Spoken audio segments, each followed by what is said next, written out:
Don't waste your money. I hope I win the lotto. Your chances are very small. But you can't win if you don't play. Ha! You can't win if you do play. Someone has to win. That's what everyone says. It might as well be me. That's what everyone says. You were trying to tell me something. That didn't take long. You think I should quit playing? Save your money for school.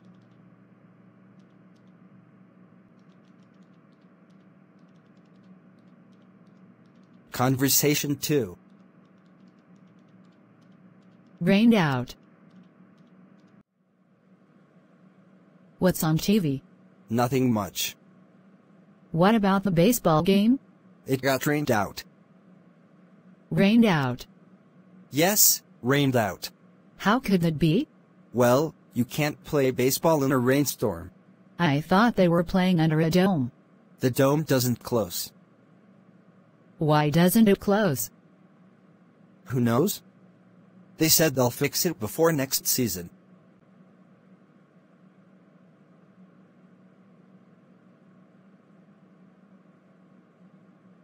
Conversation 3.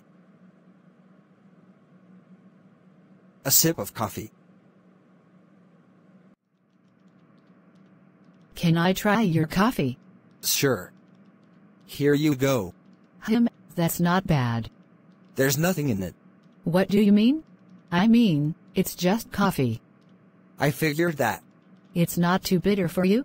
It's a little bitter, but it's okay. There is no sugar or cream in it. No, it's a taste you have to get used to. Sort of like beer. Conversation 4. A chilly day. Let's take a walk. What's the weather like? Let me step outside and see. It's a little chilly, right? Yes, it is. I'll put on my cap. Wear a jacket, too. I wonder if I should bring my gloves. Maybe you should, just in case it gets colder. I'll put a glove in each pocket. We'll get warmer as we walk. Yes, but it gets colder as the sun goes down.